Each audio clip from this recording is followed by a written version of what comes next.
50km 돌파했는데 오늘 날씨가 너무 좋지 않습니다. 네, 여러분 안녕하세요. 로톤의 조윤우입니다. 오늘은 제가 전주시에 출장 갈 일이 좀 잡혔어요. 그래서 뭔가 이 컨텐츠를 만들기 위해서 오늘은 신형 니로 하이브리드의 고속 연비 테스트를 한번 해보도록 하겠습니다. 이전에 구형 니로 하이브리드는 그래도 뭐 시내 주행 테스트도 했었고 고속주행 연비 테스트도 했었는데 신형 니로는 처음인 것 같아요.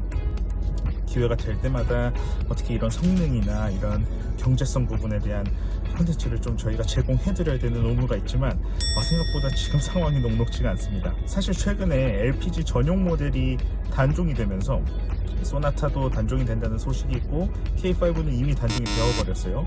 그렇다 보니까 PG 차량 자체가 굉장히 줄어들었고 어떻게 보면 3500cc를 가지고 있는 그랜저나 K8로 눈길을 돌려야 되는 상황이라서 사실 차값도 굉장히 비싸기도 하고 연비도 조금 유지 비용도 상당하다 보니까 최근에 이런 하이브리드 LPG를 이용하시려는 하이브리드 LPG를 구매하시려는 움직임이 굉장히 커지고 있습니다.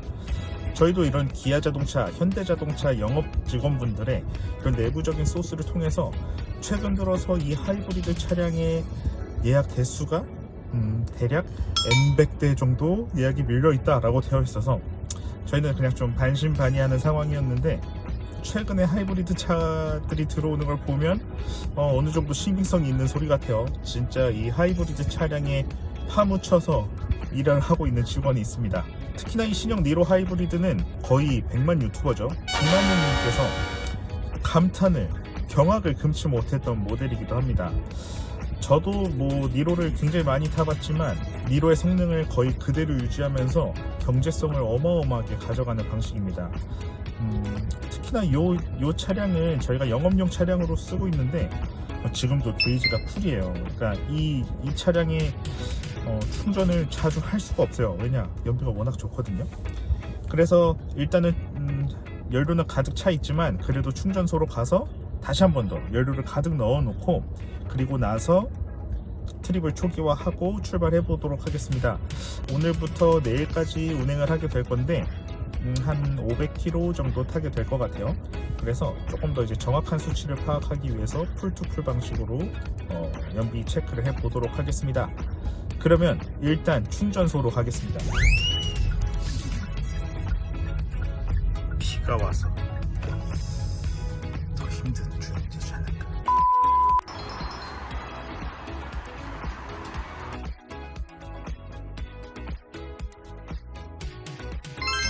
네, 여러분 다음날 아침입니다. 항상 제가 집에 들렸다가 좀 장거리 주행을 하게 되는데 그럴 때마다 늘 이 서부간선도로를 좀 타게 되거든요. 그때 좀 차가 좀 많이 막힙니다.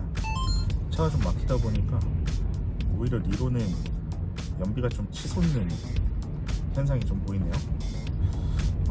이 차 같은 경우는 고속 연비보다 시내 연비가 조금 더 좋은 차량이기는 해요. 그래서 이렇게 차가 막히는 구간들에서는 굉장히 이득을 많이 볼 수 있는 차량이기도 합니다. 오늘 같은 경우는 이제 크루즈 모드를 사용하기는 할 건데 이 차가 정말 좀 요즘 보기 힘든 이 스마트 크루즈가 없는 모델이에요. 그래서 생각보다 이 스마트 크루즈를 이용하기보다는 이제 직접 제가 운전을 해야 되는 구간들이 좀 많을 것 같습니다. 그래서 계획은 한 100km에서 110km 정도 크루즈 모드를 주행을 할 건데 그래도 도로 교통 상황을 저해하지 않는 수준에서 어느 정도 발을 맞춰서 주행하도록 하겠습니다. 내리막길일 때는 속도가 어느 정도 붙어 있는 상황이어도 EV 모드를 사용을 하게 됩니다. 보통 제가 해봤을 때는 한 100km 정도까지도 갔던 것 같아요. 105km 정도까지는 그래도 EV 모드를 사용을 하네요. 볼일을 다 마쳤고 이제 복귀를 할 시간인데요. 사실 오늘 비가 안 온다고 했었는데 제가 연비 테스트 오는 날은 늘 비가 왔기 때문에 저는 우산도 챙겨 왔었습니다. 사실상 제가 가는 길은 지우개가 지금 한 285km 정도를 주행했어요. 그래서 돌아가는 것까지 모두 촬영을 하면 아마 500km, 600km 가까이 되지 않을까 싶네요. 그래서 어느 정도 주행을 했을 때 풀투풀로 체크를 다시 해보도록 하겠습니다.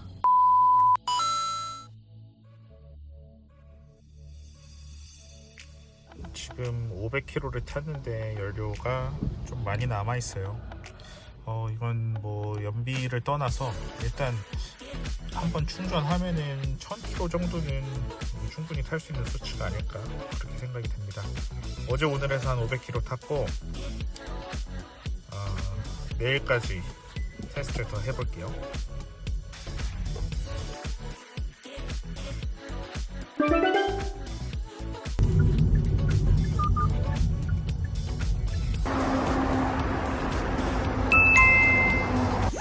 카드.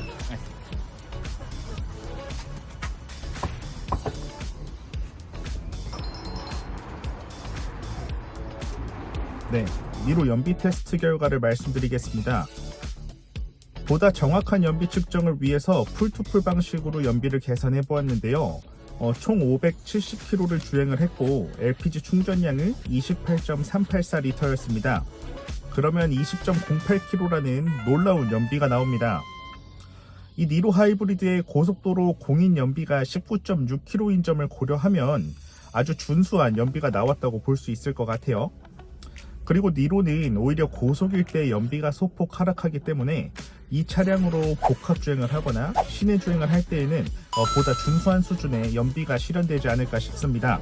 지금 하이브리드 택시에 대한 선호도가 굉장히 높아져서 저희 로턴도 예약이 굉장히 밀려있는 상태인데요. 앞으로 꽤 오랜 시간 이 하이브리드 택시가 대세가 되지 않을까 싶습니다. 저희 로턴에서는 니로 외에도 K5, K8, 그랜저 하이브리드에 이르기까지 현대 기아에서 출시되는 거의 모든 차량에 LPG 튜닝 시스템이 적용 가능한데요. 곧 출시될 소나타 하이브리드도 차량이 출시가 되는 대로 최대한 빠르게 개발에 착수하도록 하겠습니다. 하이브리드 LPG 택시에 대해 문의사항이 있으신 분들은 위 연락처로 전화 주시고요. 저는 좀 더 새로운 내용으로 찾아뵐 것을 약속드리겠습니다. Tune your car, tune your life. 감사합니다. 뭐 상황에 따라 틀리겠지만은 평균적으로 봤을 때는 한 15에서 14, 17 정도까지는 맥심으로 나오는 것 같아요. 시내 도로에서는 한 6, 7 정도 봐야 되고요. 잘 타면 한 9까지 나오는데 9까지 나오는 경우는 드물고요. 비용은 어느 정도 절감이 될까요? 평균적인 기사님들 봤을 적에는 이거 하이브리드 차량 같은 경우는 2만 원도 채 안 들어간다고 봐야 될 것 같아요. 저희가 판단했어요. 그럼 15,000원에서 2만 원 정도 하루에 세이브가 된다고. 네, 감사합니다.